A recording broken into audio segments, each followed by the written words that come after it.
picnic in cemeteries. For me, a picnic in a cemetery is my favorite thing. In fact, on my birthday, I usually try to make sure I have a picnic in a cemetery. I've loved cemeteries since I was a kid, and my grandfather, who was the bookkeeper and he would stake the graves for the West Salem, Illinois cemetery. He was the one who kept the records, kept the finances, and he would go there with me. We'd walk over there, and he would tell me stories. He would say, that stone over there, which is the nicest one in the cemetery, was the monument dealer in town. Somebody ordered it and wouldn't pay for it, so he had it recarved and he kept it for himself. He showed me his mother's grave. His mother died when he was very young, and he remembered that she was buried in a whole new section because her section was full, and how sad he was. And I think it wasn't just the family stories. He was trying to impart genealogy. But what I was getting was there are wonderful stories, mysteries to be solved, beautiful things to look at. I used to go there and read inscriptions, and then I would go back to Grandpa's ledgers and find out how the person died. So when I came to Arkansas, I was always looking at cemeteries. I wasn't collecting pictures of stones. I was just going to visit them. I loved them. And then at some point, I got started looking at the lambs in cemeteries. There was this enormous diversity. And there were lambs that don't look like lambs. They look like hedgehogs, they look like pigs, they look like cats, they look like sock puppets. Maybe the carver had never seen a lamb. And I started photographing them. And then that got me out into these very isolated cemeteries. And then I would see stones, again, I didn't understand. A symbol, an epitaph, an enigmatic statement on someone's stone hinting at how they died. And then more and more I'm finding myself not just photographing the stones, but looking for the stories behind them, whether it's biography, Arkansas history, a murder, a person's life that had something unique about it that was reflected on their tombstone. Then I started finding the names of the carvers hidden down at the bottom, like a little hidden puzzle. The stones would sink below ground level, and that carver's signature might have disappeared, but it might still be there. And that opened up another whole world. The symbolism on tombstones. What do clasping hands mean on a stone? A pointing finger, a lamb, a dove, a willow. And it goes on and on and on. I don't think there's an end in sight. I think I could do this all my life and still find things to intrigue me out there that I'd still want to know about.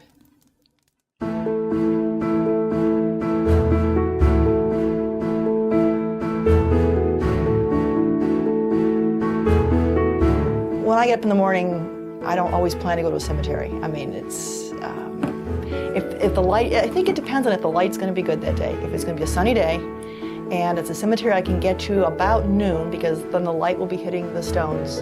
The old stones face west. So if I'm there by noon and I can get that light on the stones, and from then until mid-afternoon, I can start taking photographs.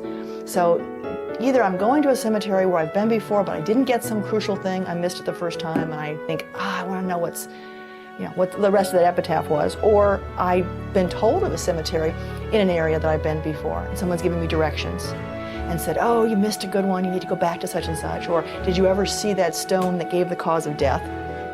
And I'm collecting those. So then I'll pack a lunch and I'll head out. That I'm done with. These I'm taking. I have my maps in the car. Guess that'll do it. So today should be a good day because it's good weather and the cemeteries, it's a weekday. Very unlikely that anybody is going to be out there competing for space, and if they are, it wouldn't matter because there's a lot of land, a lot of ground.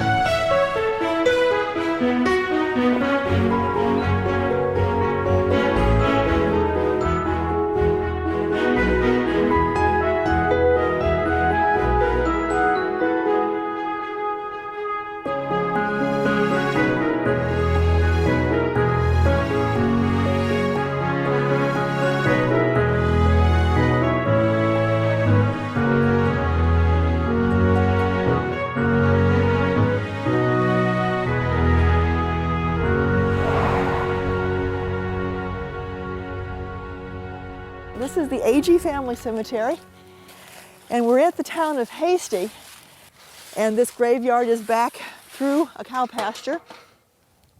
The fence and the eagle, the name was all put up here by the Agee family, but now the town of Hasty claims it is their cemetery. But it's the Agee family grave houses that make this, to me, really spectacular. But these two grave houses were made by the Agee family for children who died very young. And what's lovely about this is the family has posted the history of the grave houses in the window, including a photograph of what they look like when they were first built. And what's wonderful about this grave house, I mean, one, there's so few examples left, but secondly, that it's such a ornate, such a detailed version. I mean, all of this woodworking.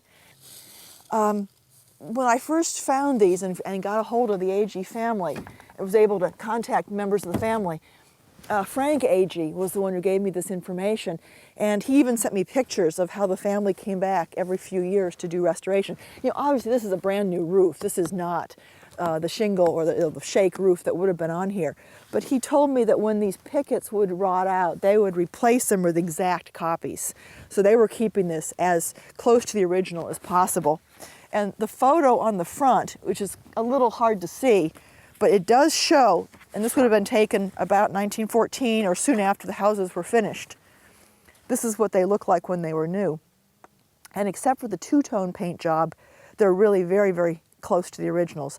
I think the only thing that has changed would be the way they were painted. And those little finials, the little human shape, head, neck, shoulders, that was in the original grave houses. It is an Ozark tradition to do tombstones in that shape. So it's possible that was why it was done. Every so often, I guess the glass does get broken out and the family's replaced it. But you can see Guthrie's stone, which is very unusual. It's got oak leaves at the top, little columns on the sides. When I interviewed Frank and he talked about William Christian, he said that I guess the man was widowed, and building these grave houses was an act of love for his grandchildren, and that his son would drop him off here with his little bag of tools. And these were made with very simple tools, just hand tools, and that he is a labor of love. And they're unique, as far as I know, because they're still standing. And wooden grave houses that weren't maintained, weren't kept up over the years, tended to rot away. And pretty soon, gravity and the elements and cows getting in and what have you would just level them. So to have ones that are intact, it's just a kind of a miracle.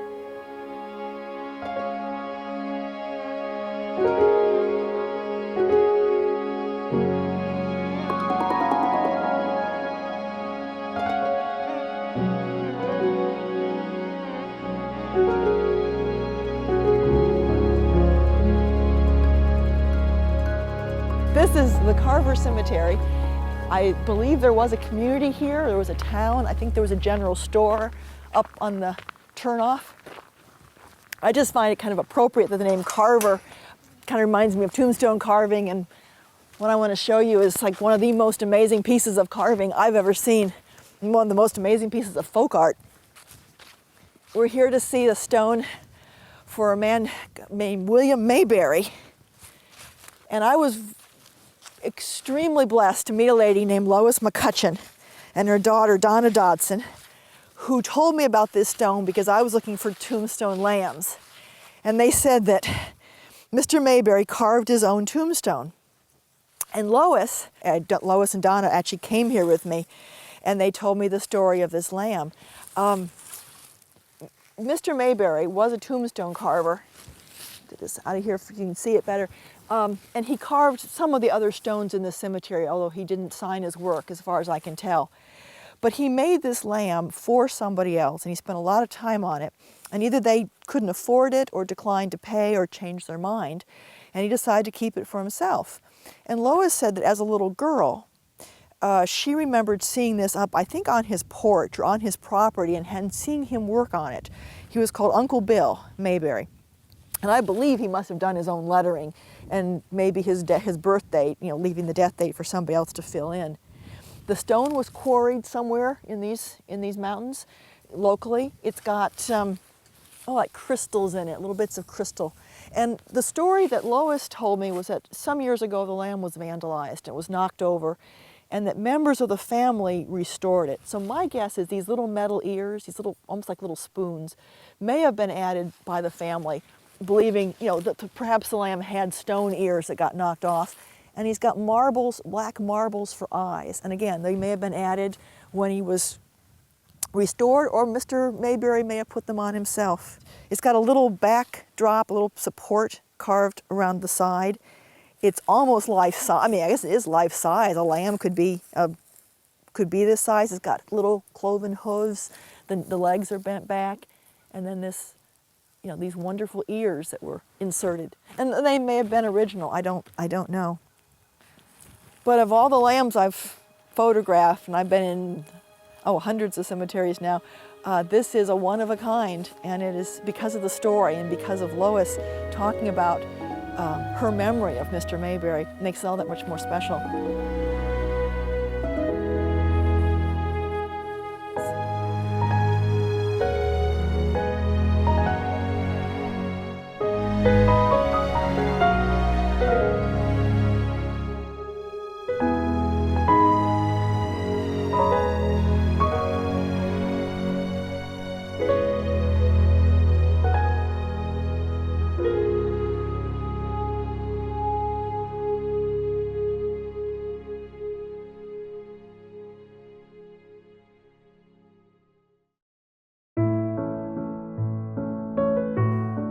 I think my interest in preservation really goes way, way back.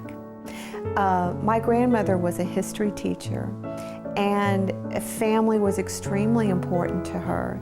And so she made sure that I went to a lot of my old homes, old cemeteries. She made sure that I understood that these people had been important in her life, and she was important in my life, and that it would continue.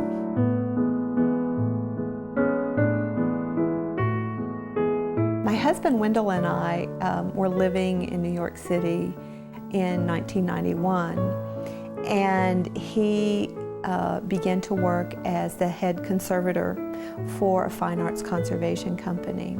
We decided after a few years that we would have our own company.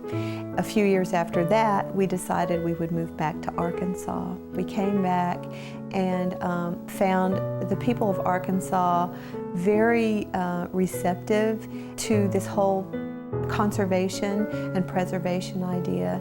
And then when we developed the cemetery preservation education program that we were doing, we realized there was a huge interest in it, and people were wanting to do the right thing, but they were unclear about what the right thing was.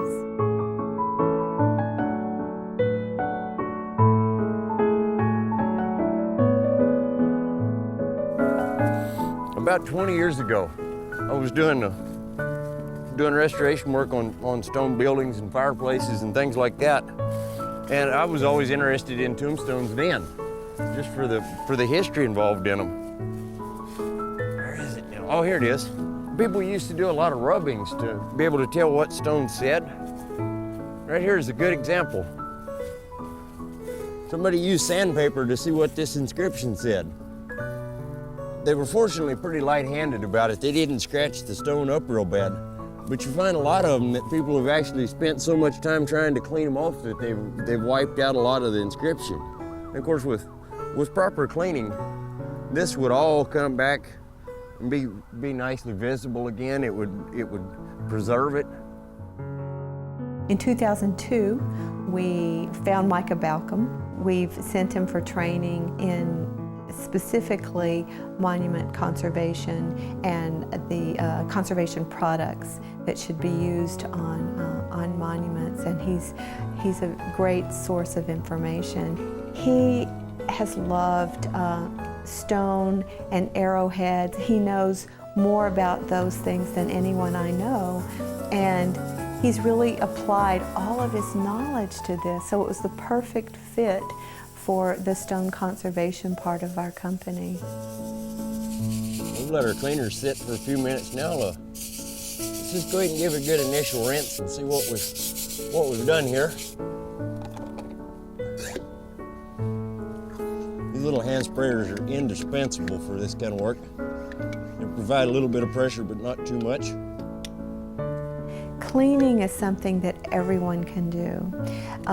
They must clean, though, with the right products. They should never use bleach. They should never use household products. Really, if you'll just start by washing the stone, you can use water, or you can use a cleaner that is non-ionizing so it doesn't bond with the stone. And a nylon bristle brush or a natural bristled brush. So you want to use less aggressive methods and materials first. And that may suffice, and that would be great. Look at that. See all them pretty stripes again? Couldn't even see any of that before. The most destructive things to cemeteries, if it's an urban cemetery, it's lawnmowers, every time. Lawnmowers will tend to nick chips off the edges of stones. So lawnmowers, that and vandalism are what we see the most. Limbs dropping on stones. Another one is improper cleaning. You know, some well-meaning person Clorox bleached this at some point in time, and it's just deteriorated the surface. You can tell by the carving here how detailed this was. I mean, at some point in time, this was much more detailed. There is evidence of loss. These would have been roses. These would have been leaves and vines. The bleach is just it's deteriorated it just to the point it's almost like sugar. One great example of what one person can do and how that can grow is the Fairview Cemetery in Van Buren. And Randy Smith just took it upon himself to start the process at that cemetery. And so he, I think he got a grant and had a few stones conserved, and he was so excited about it, and he was so adamant about making sure it was done correctly. And he educated people, he talked to groups, he developed a Tales of the Crypt for the cemetery and engaged the community, helped people understand what they had. Mike, I want to show you this one monument over here that's Okay. pretty badly broken. Oh, I see. Yeah. And I've got money from Tales of the Crypt from this year's production to put this back together with if you can do it. Okay. But I needed you to look at it just to see if you can actually rejoin this thing. Oh yeah, it's definitely restorable. Well, it's been patched together a bunch of times, hasn't it? Yeah, several. I mean, this looks like just plain out and out glue. It fell over again recently, didn't it? Mm-hmm. When Micah goes to a cemetery to do work, hopefully all of the pieces are there if he's going to put a stone back together. But frequently they're not. They may be missing a few pieces. So he loves to dig for arrowheads, so he just starts poking around, and he's pretty good at locating missing pieces if they haven't been taken away by someone. So if the stones are broken, a conservator needs to do this. It's not something people should do on their own, but he'll pin them, and oftentimes he'll have to take them back to the studio in order to work on them. And then he'll use the conservation products to fill in any voided areas.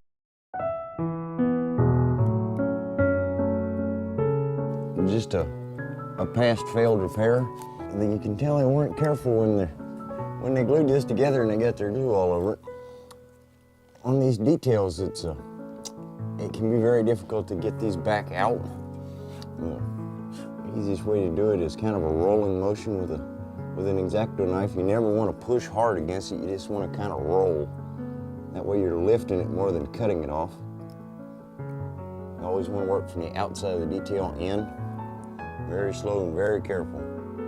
One small slip of the tool can easily cause a lot of damage. It's very hard to put back. I think probably people would be very surprised at what can be done. We've had stones that may be in a dozen pieces, and are able to fit the pieces of the puzzle back together. You have to do a lot of pinning and a lot of fill, but when you put it back together, it's really a beautiful thing to see the monument that was made for this person become whole again. Some people think, well, if one piece is missing, then we have to replace it with something new. And I'm really adamant about not replacing historic markers. If there's a piece missing, then another piece can be filled in, whether another piece of stone is cut to fit in there and then matched in, that's fine. And if you want a new marker too, that's fine, so it gives a little more information. But replacing the stones is, I always think, is a mistake, because these are one of a kind and they each have a story. Whether it's a cement marker or something that was bought for more money, they're all tributes to the person who was buried there. So people shouldn't give up because there's a little damage or a lot of damage. There are things that can be done, but these are pieces of history that cannot be replaced.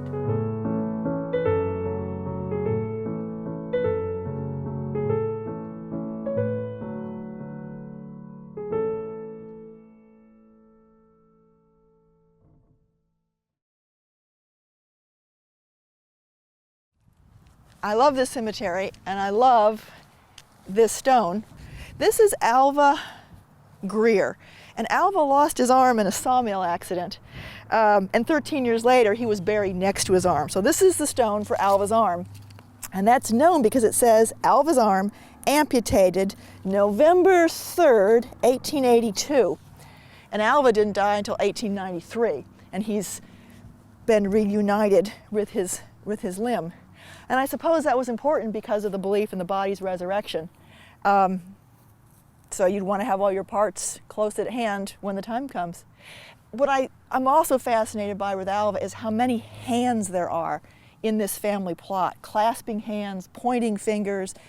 Awful lot of hands for somebody who's just lost one of his.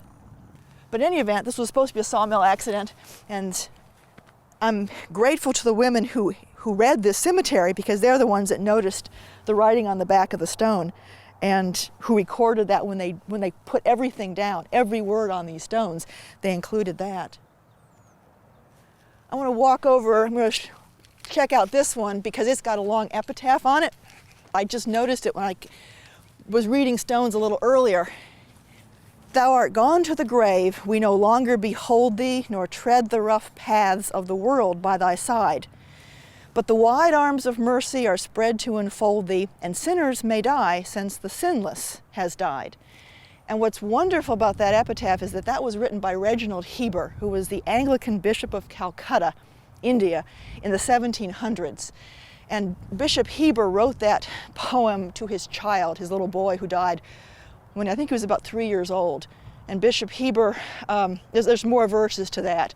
But this poem to his dead son is, like I said, it's found in different cemeteries, never in its entirety. I think it's 3 verses long. But that something like that shows up in Arkansas, it just always amazes me.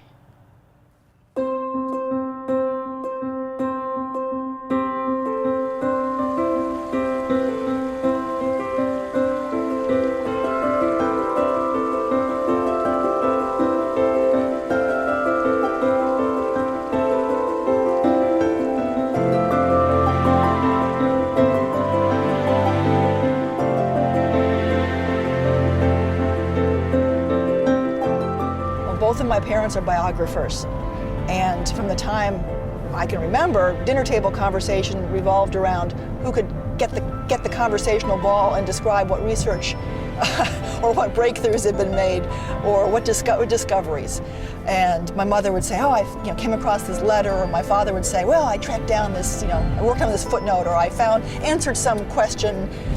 So I think in growing up, biography was just considered very important, very interesting. And a graveyard is a collection of biographies.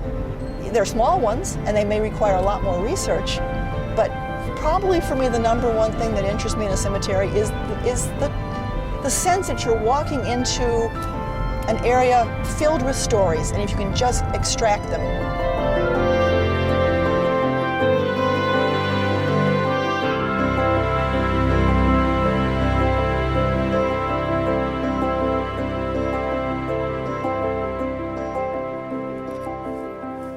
This is the town of Ozark, in the Ozark Town Cemetery.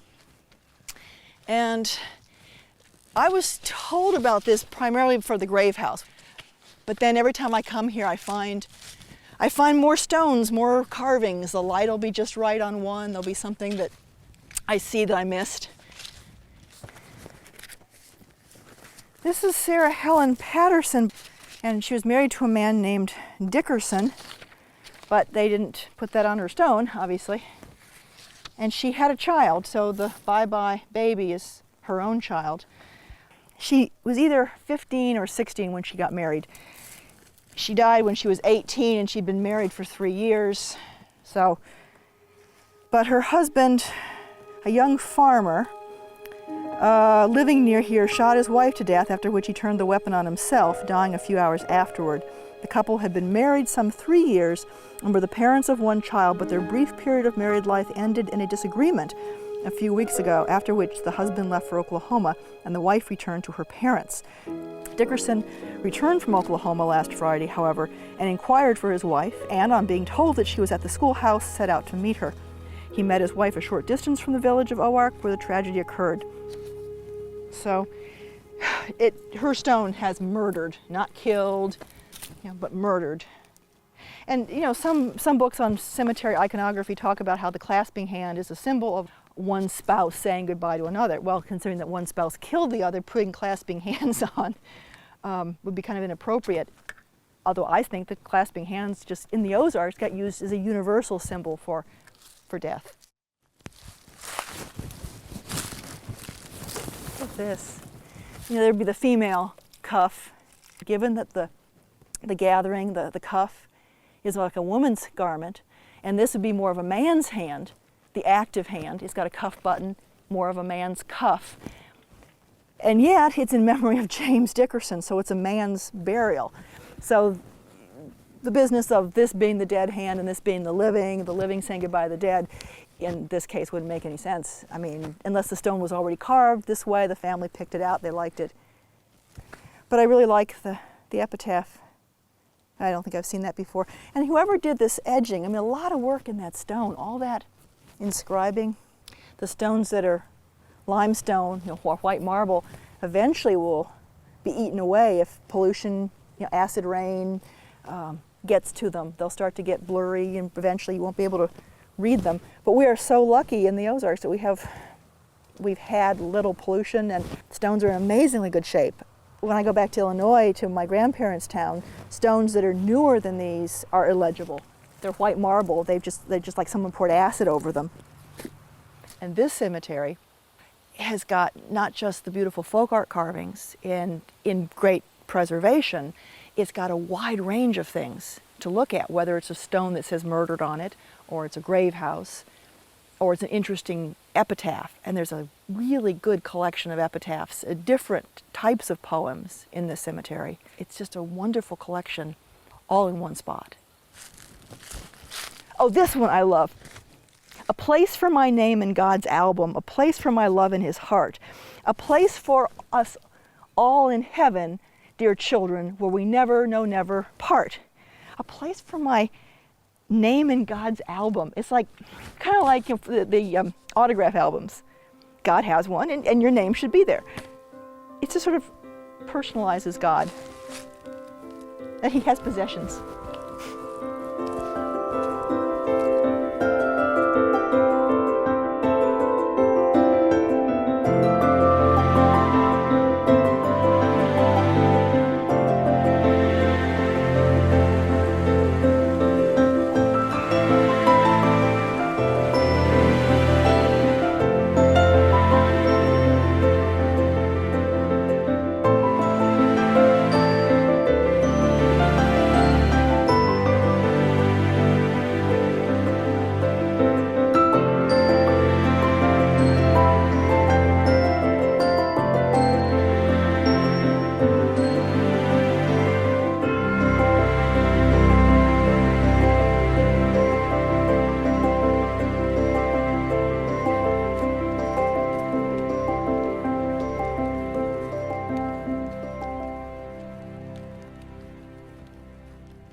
This is the Richard Hill, I guess, family cemetery.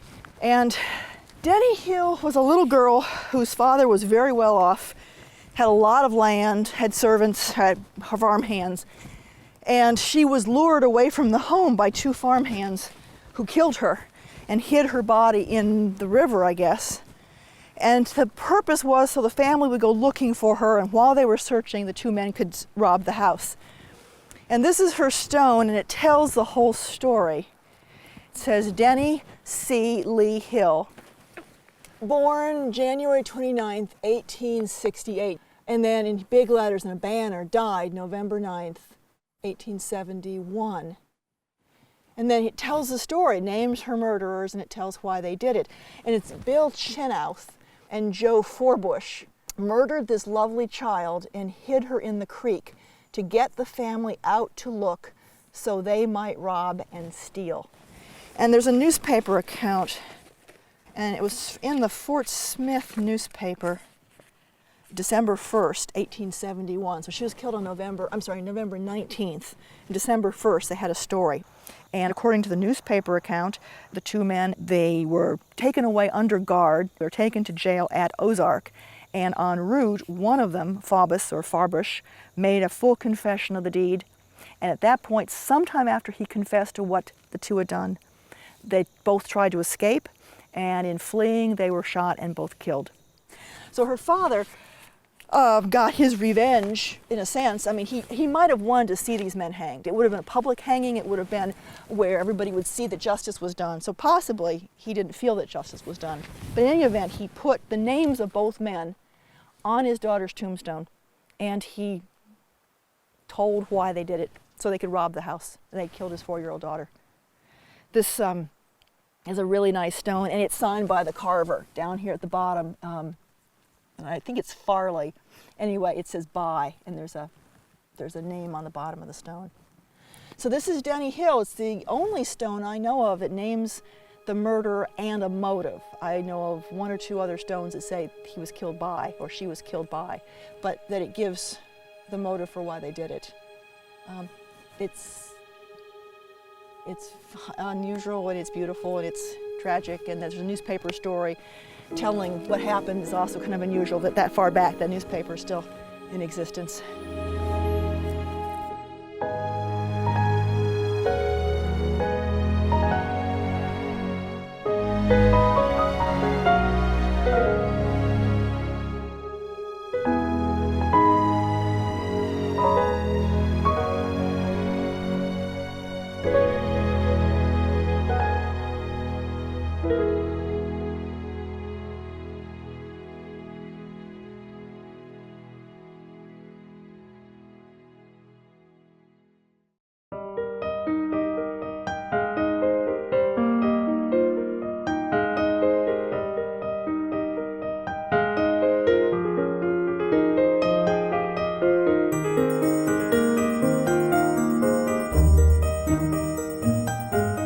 Typically, with a lot of cemeteries where they're still being used today to bury dead loved ones, there's somebody who has a great interest in preserving the cemetery.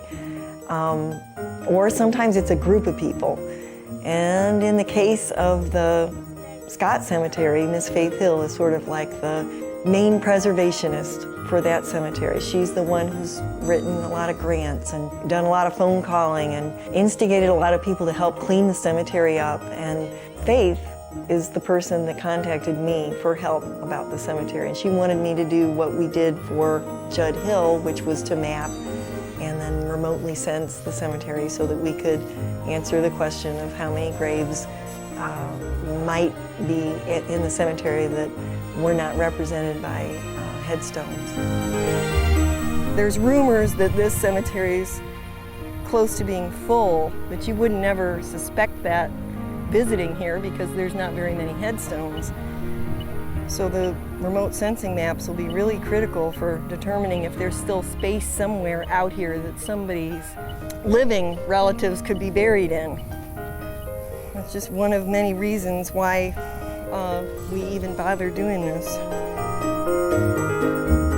Remote sensing is kind of like an umbrella term. And there's a whole bunch of techniques that are utilized to determine what's below the ground.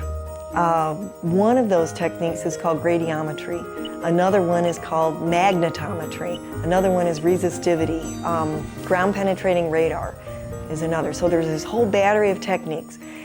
And depending on what the soil's like and depending on other conditions, they'll pick a specific technique.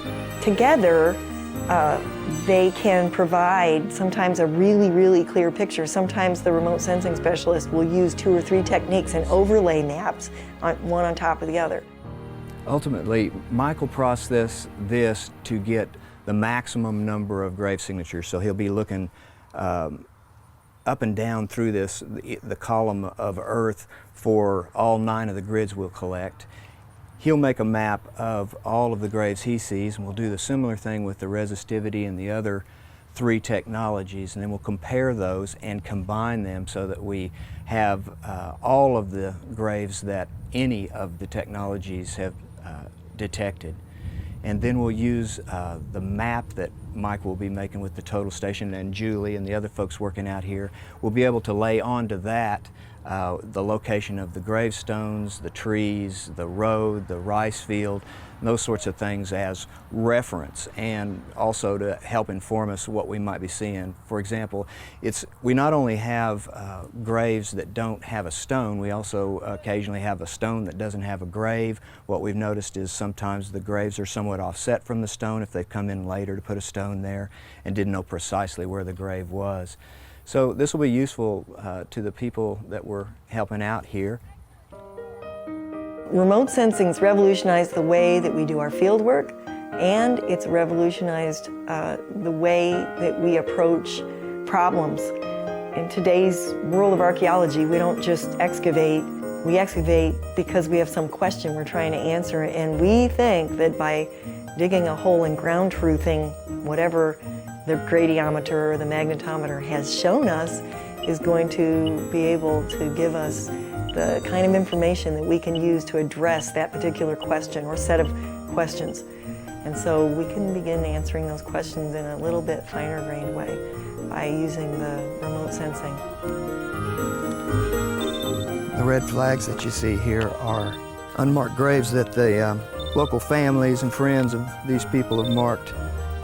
We'll be able to see how our data correspond to their remembrance of where these graves are.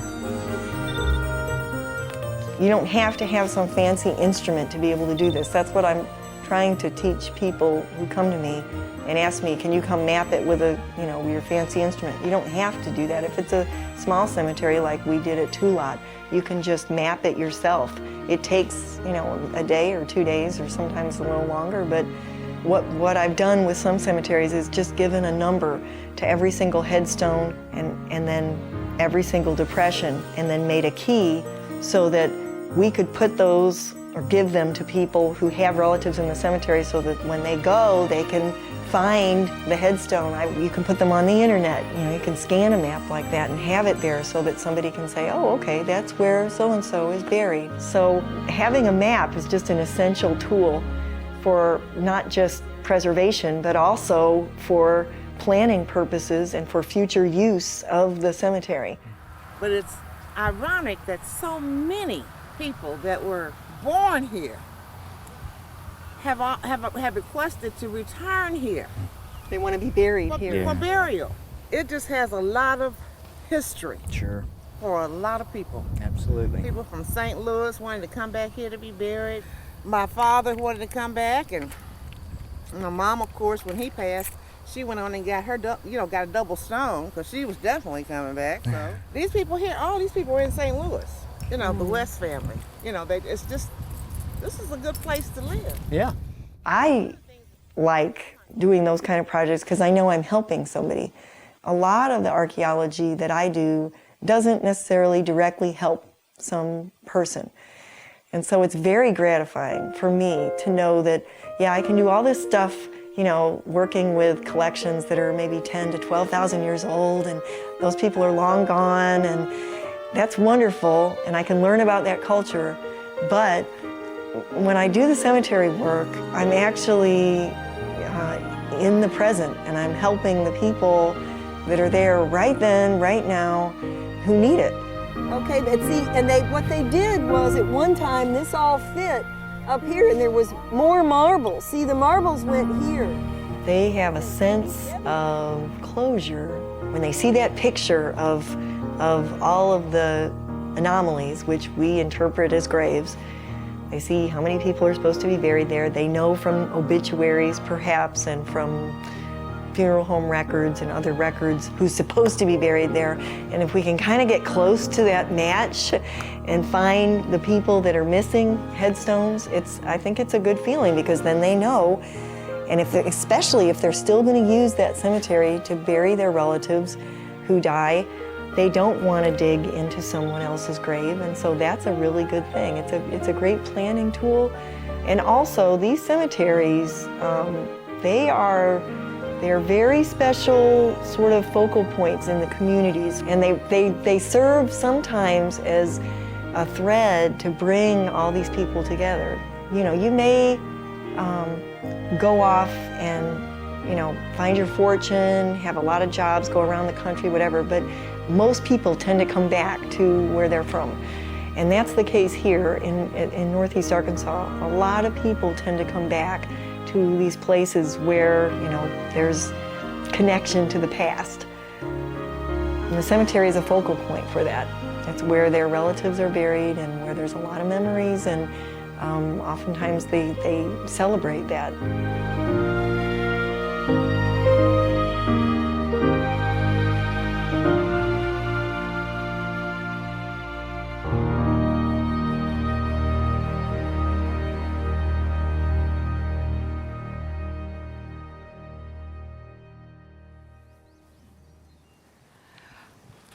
I'm looking at the 3 stones for a family. I think you could call this style of tombstone a discoid, although technically a discoid is a circle on top of a square or on top of a rectangle. But this would be a variation. And it's a father and a mother and their son, all of whom died within a few years of each other. The mother died in 1857. All of these predate the Civil War. And her husband, David Smith, was 72. He died a year later. And the story that I got from the family, or from some genealogists, was that David weighed about 400 pounds. That's the family story. And his wife weighed about 94 pounds. The mother, dying first, for some reason got the larger stone. Usually the husband has a larger tombstone. This style of stone, if you want to call it a discoid, they apparently came to this country and then changed in shape as they moved across the country. So by the time you get to Arkansas, and they pretty much stop in Arkansas, there's 1 or 2 in Texas, they're in Missouri, but as people migrated across to the west, by the time they got this far, this tradition, I think, was dying out. As far as I know, these are the only examples of ones with square heads. I don't know of any other place that's got this style. The tradition of making a stone that's got a head, neck, and shoulders on it was an enormous amount of work, and the stones tend not to survive. This one's been mended. They tend to break off right about the neck. The story about David, about the father, was that he used to stop at a dairy and buy a quart of milk, I think every day, and drink it, go on his way. So you sort of wonder what happened to this family, that they all died, the father and son, possibly the same thing. But these are amazing stones, and this is probably the oldest part of the cemetery. It's on the highest ground, it's got big trees, and like I said, all of these stones predating the Civil War.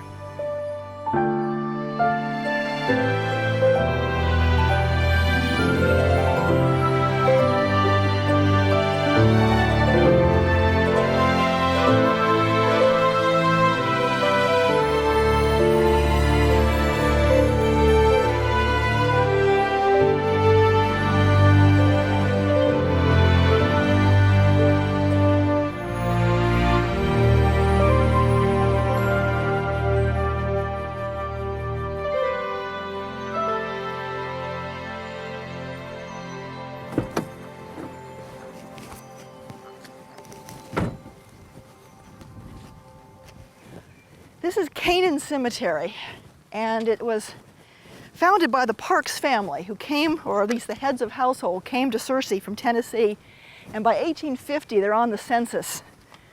This row here is probably the first row of graves, and the importance of these stones, what makes these so unusual, is one, you have a box crypt, which is this lower box, on which is stacked a second box crypt. And of course, these are not actual burials. The burials are below ground. And then built into the ends, these necked stones, which unlike the ones over in Leslie Cemetery, which have square heads, have an arrowhead. And the arrowhead is probably a Tennessee tradition. It's a variation of the discoid stone. And it's unusual in that you have the arrowhead, a thick neck, and then you have the shoulders, the box, the base, where the inscription could be either place, built into one end of a box. Archaeologists I've talked to have never seen anything like this, both the two-tier approach and then the arrowhead, which apparently has been found in Putnam County, Tennessee, and but usually associated with a different style of grave. The lower half would be a different architectural style, not the boxes. But I think this one is John Parks, who died at about age 12. He was born in Arkansas. Died 1859, and then beyond that, those I don't think are legible. And in fact, may not even have been carved. A couple of them are very smooth. But apparently right at the same time that the Parkses were burying in this row, you almost immediately have burials in succeeding rows, because these are also Civil War era. And then working back through the cemetery, you have a variety of different types of boxes, big slabs, pitched roof, all variations on this theme. So if you were studying box crypts, this would be a good place to come to get a variety of styles.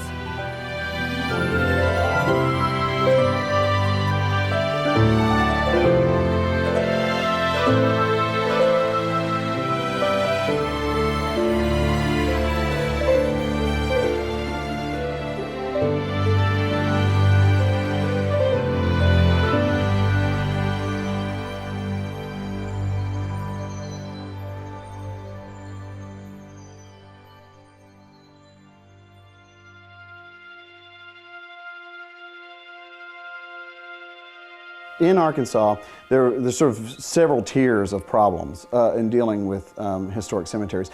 First are the cemeteries that are completely being lost. First off, we have to figure out where they are, and we rely on informants or people either related to places, people calling us up, or us finding them when we're looking for sites. Once you have a cemetery and you're concentrating on trying to preserve it, one of the trickiest parts is how many of these cemeteries are mostly unmarked. Originally, these cemeteries were probably landscapes with a lot of wooden markers and field stones, etc. Today, most of those markers, whether they were wooden markers or temporary funeral home markers, have fallen by the wayside, and all we have is the handful of marked stones that mark these endangered cemeteries. And so identifying how many people might have been there is one of the huge problems, and who those people might be.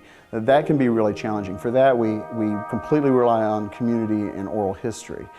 Sometimes in urban areas you can have death records and funeral home records that can help point you in the ways. But in extremely rural areas, generally it's the older folks in the community that are going to be your big pathway into that knowledge.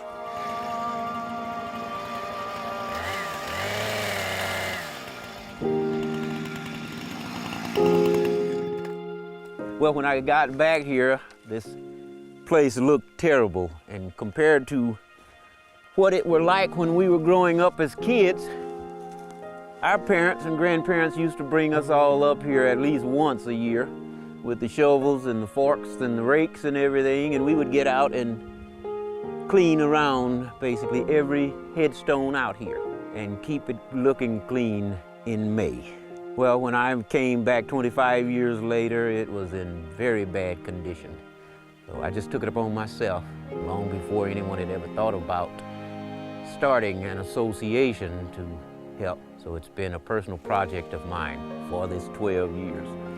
And for me to have taken all of the trees and the old chain link fence and everything that was here and grown up with briars and trees and things in it, it didn't look like what I remembered in 1966 when I left here. An example like Paraloma, Paraloma is a community that geographically hardly exists today. It was quite a sizable community in the 19th century, but currently it's greatly diminished, if not almost non-existent. There are a handful of descendants that still live there, and many of those are people who've returned after going abroad and making their living, and now they're retiring back to their homeland in Paraloma. And when they came back, members, historically minded members who were still there and people who had returned from abroad decided to come together and form a Paraloma cemetery organization.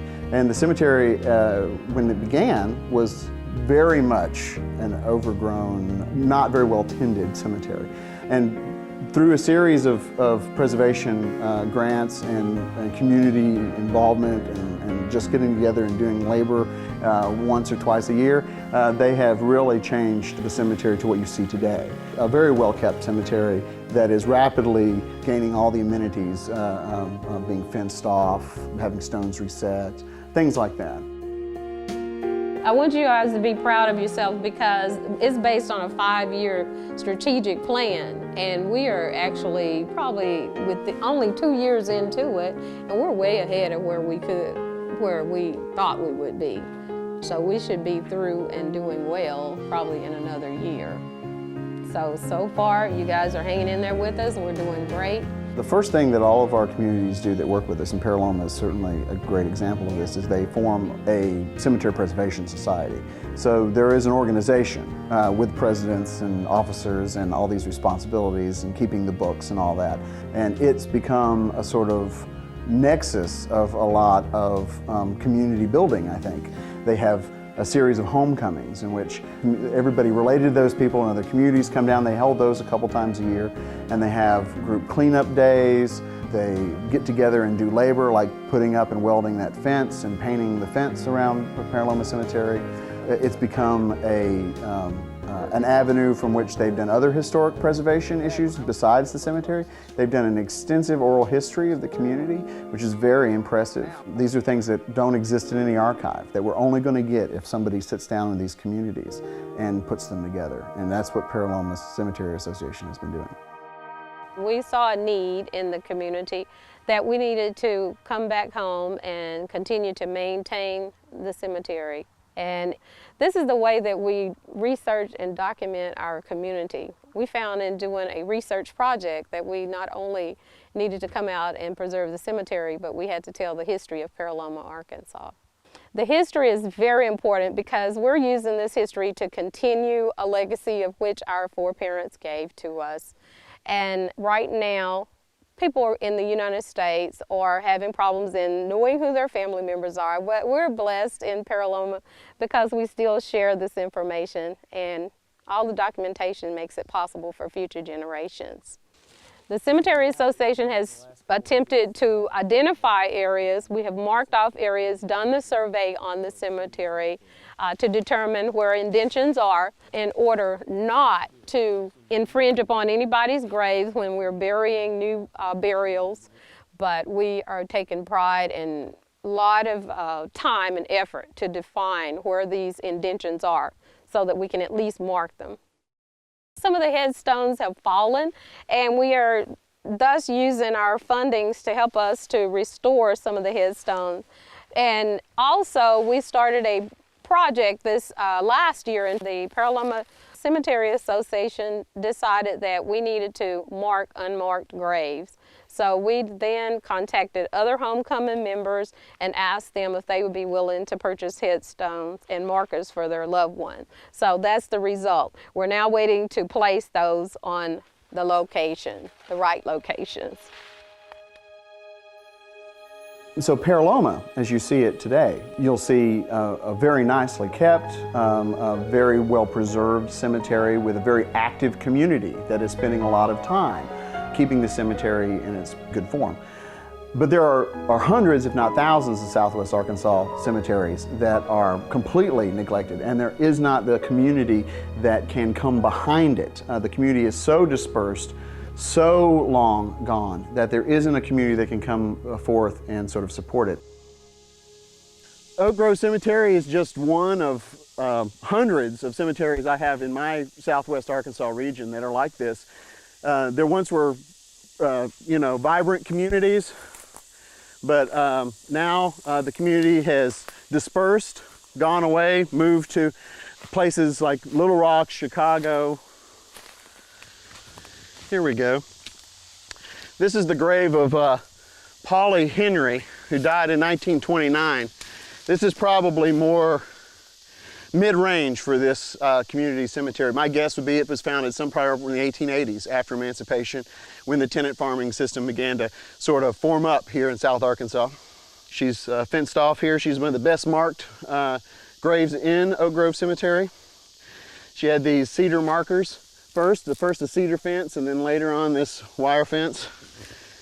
And now she's out here in the middle of the woods. And over behind you begin to see several depressions with small funeral home markers, and they litter this entire landscape. I don't have an idea how many people could be here, but it could be 80, 100 people.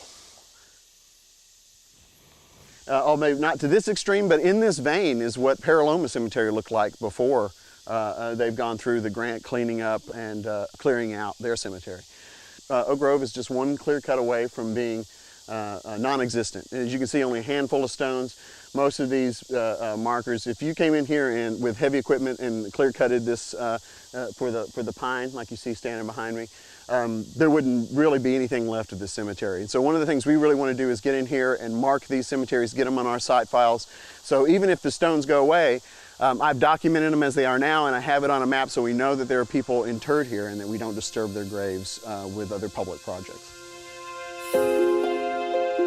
I see cemeteries that are being actively plowed in places like the Red River Valley. I see cemeteries that get buried in flood deposits in the Red River Valley. In the 1980s, when the Corps of Engineers were doing a series of revetments and river realignments on the Red River Valley, they discovered an African American cemetery that was buried under 2 meters of silt, flood deposits from the 1927 flood. And it was called Cedar Grove Cemetery. And it's a very important cemetery from a historic preservation perspective for archaeology, because it established that archaeology could contribute a great deal to historic cemetery research. Archaeologists at this point had not generally been in the business of excavating historic cemeteries. This is the 80s again. And we made an argument, the Arkansas Archaeological Survey made an argument that historic cemeteries could be eligible for the National Register under our archaeological criteria, as well as the normal criteria that they're eligible under. And they pushed through the ability to excavate this historic cemetery, working with the community, working with the descendant community, to excavate these graves respectfully, to analyze these graves, and to, within a 24-hour period of their excavation, re-intern these graves in a way that, in a sense, preserved them as best we could under the circumstances. And in the process, we learned a lot about those individuals, because those individuals' stones and their mortal remains and the things they were buried with told us a great deal about what it was like to be an African-American tenant farmer in the Red River at the turn of the century. Cedar Grove is another great example, by the way, of a community that does not exist at all. Now there is a church, the Cedar Grove Church, Cedar Grove Baptist Church, which is down there on the levee. There are nobody living there. There is not a residential home. It is stretches and stretches of soybean, cotton, corn.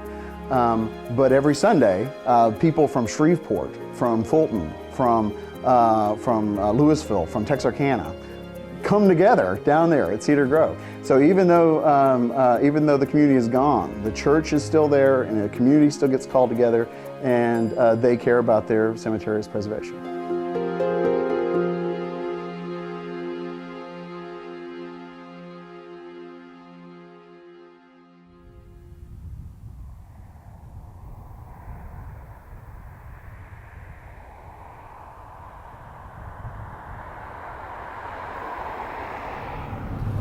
We had people moving here who brought traditions with them. So they're coming in from Tennessee, North Carolina, Alabama, wherever, and they're bringing much earlier traditions whose origins they may not even remember. They may not even know why they carve a stone in a certain way or build a grave house, but it's always been done that way. And secondly, you have pioneers who didn't have money for professionally made stones who did things themselves. So that's why you get this wonderful folk art. You get people who say, we've just lost a child. We will hand carve a stone, or somebody in the community who has maybe a slightly more skills, but the N's will be backwards, the D's will be backwards, the letters might not be, the things can be reversed and somebody didn't really notice, or there's actual misspellings. So you get people doing things for themselves. They built their own houses, they grew their own food, they made their own stones. Now, over time, if a professional carver moved to the area and people had more money, they might have replaced those stones, or taken a field stone and finally, bought a stone that had a name and date on it. But a lot of what you see was homemade, and it's personal. And I don't think you find that in cities. People had more money, or maybe they would have been ashamed to do something like that. But in rural areas, rural cemeteries, it was perfectly acceptable to do things yourself. And I'm not saying that doesn't happen in other states or even other parts of Arkansas, but we do have these isolated areas and communities that did things for themselves, and that's represented in the cemeteries.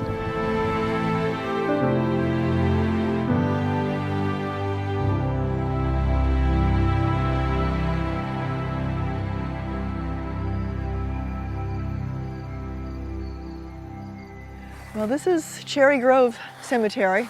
We're just up above the Parker Hickman homestead on Park Service ground. This is a very old cemetery, very isolated. It's a wonderful cemetery because it's got nice carvings, it's got sandstone, it's got very clear, very deeply carved stone, so the writing is intact. This is a really interesting stone. It's got a row of books across the top and their spines show.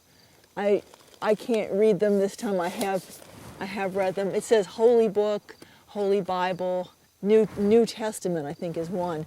The carving, the inscription says, in memory of Joseph M. Buchanan, and Buchanan wraps around, was born, and it's sort of like the Chaucerian spelling, April, A-P-R-I-L-E, was born April the 9th, 1827, was killed by Confederates March the 5th, 1864, whilst in the service of the National Army as a recruiting officer.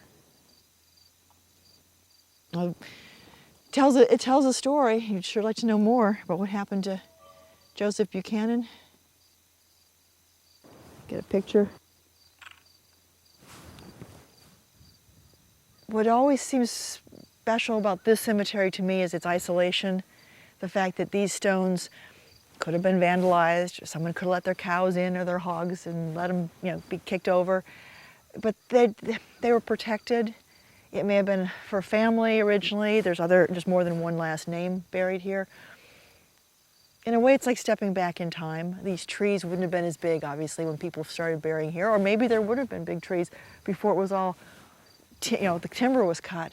But you don't see any buildings for miles around. This is Park Service. Buffalo River is near here. You could be in any place in any century. And the stones, although there is deterioration, and some of them have started to weather badly, some of them are still beautiful and pristine. And they're all of sort of a time period. The symbols that were chosen, the mourning symbols that people put on their stones, with exceptions like the palm leaf fan and the pulley, still there are lots of doves, lots of pointing fingers, which would have been a commonly understood mourning symbol at the time. And you just stand here amongst these huge trees and the hills in the distance. It's another world. It's just a different place. And people don't know about this place. I suppose hikers do. People find it. It's on the map. But most people would never get here, would never drive that mile of very bad road through trees, not knowing if you could turn around or where you're going to end up. And then you come out here in this beautiful rural cemetery with these, for Arkansas, very old stones, each one personal, each one with a symbol, and in really good shape, in this lovely location. It's what cemetery visiting should be. It's what everybody should get to experience when visiting a rural cemetery in Arkansas. Just the isolation and the privacy of it, the beauty of it. I can't think of any place I'd rather spend an afternoon.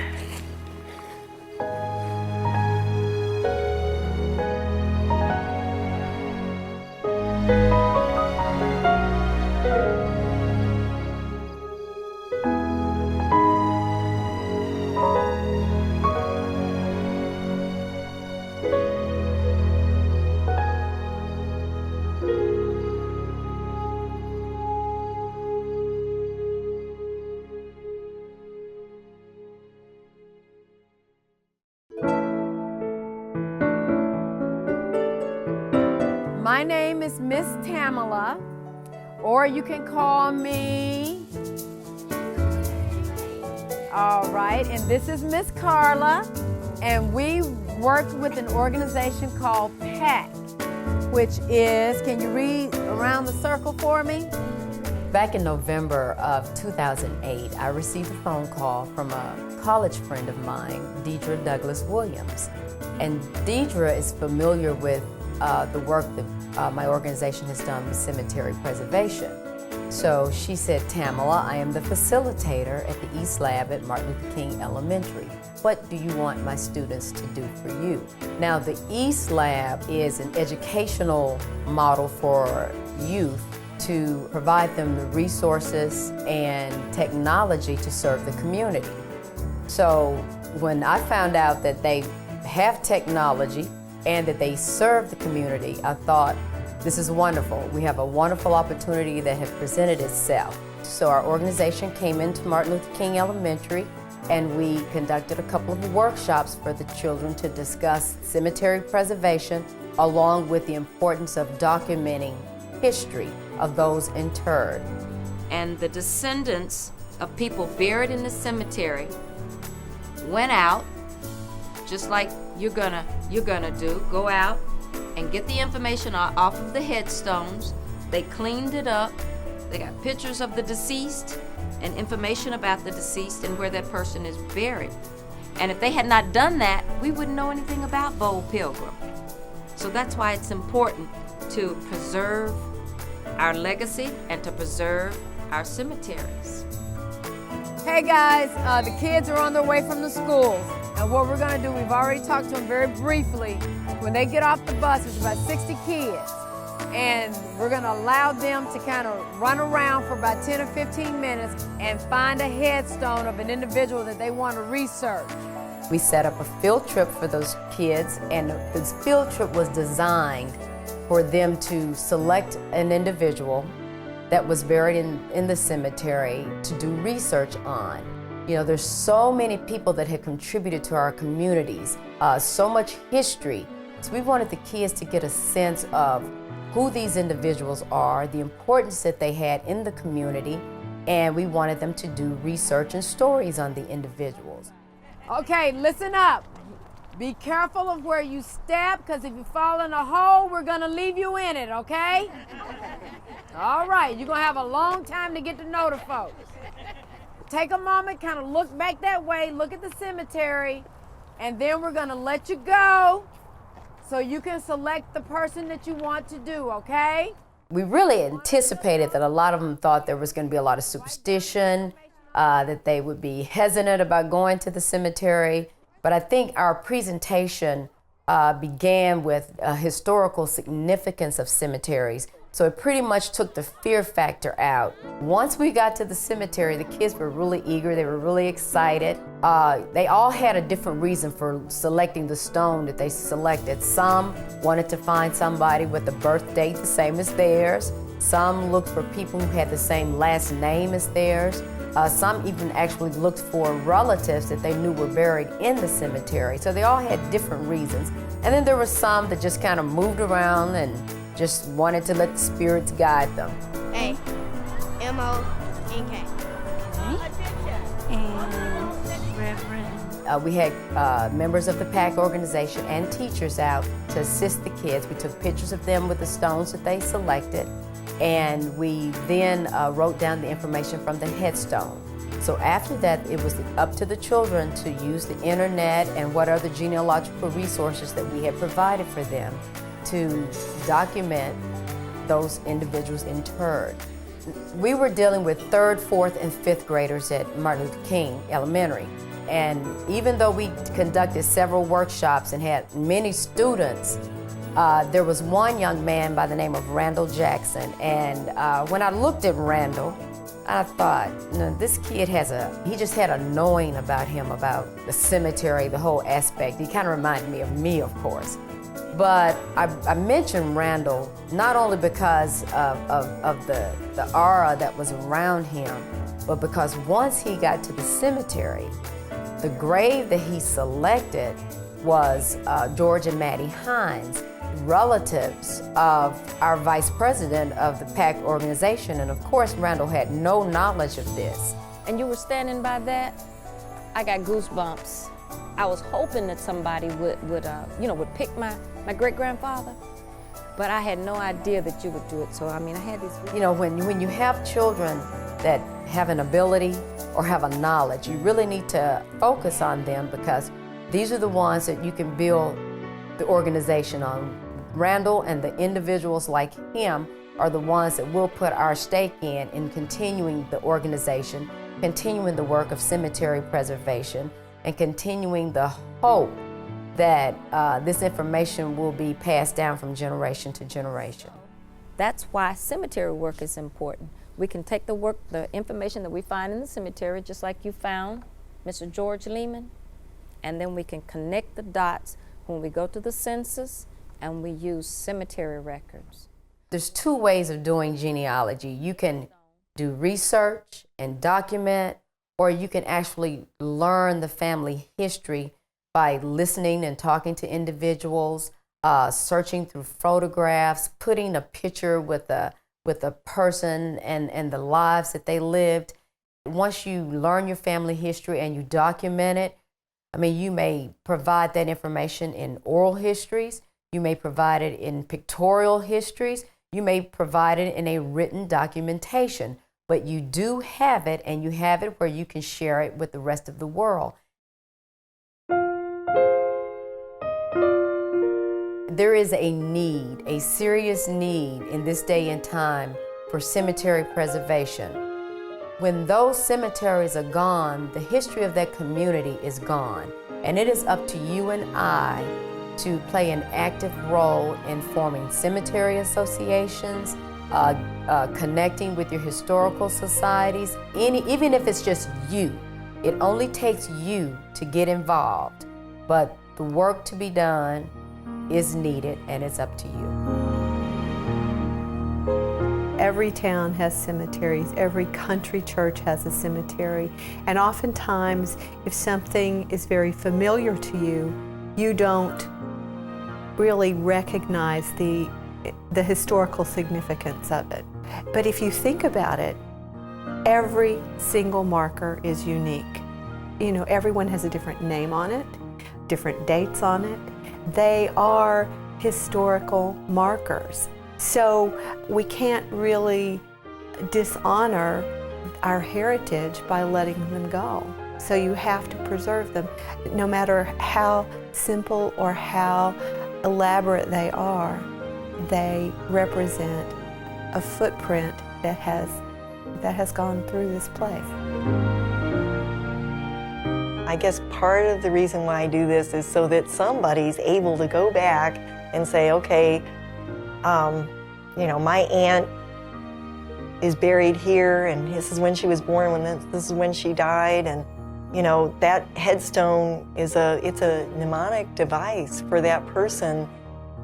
And even if they never knew that aunt, that's a very important connection for them, and it reconstructs their past. I look at cemeteries like a book. Each one of the cemeteries is kind of like a history book, and each headstone is a page. And if you destroy that, or if you don't have that any longer, it's like missing a piece of history. We use the expression carved in stone to mean permanent, and people think tombstones are carved in stone, they're permanent, but they're not. That if they're not protected, if people don't mow, if people don't set up the broken ones or try to fix them or redo them, all that information is lost. And it just seems to me that what we have is so precious, and yet it's not really carved in stone, it's not permanent. And the more people that love cemeteries and want to protect them, visit them, keep an eye on them, the better off we're all going to be.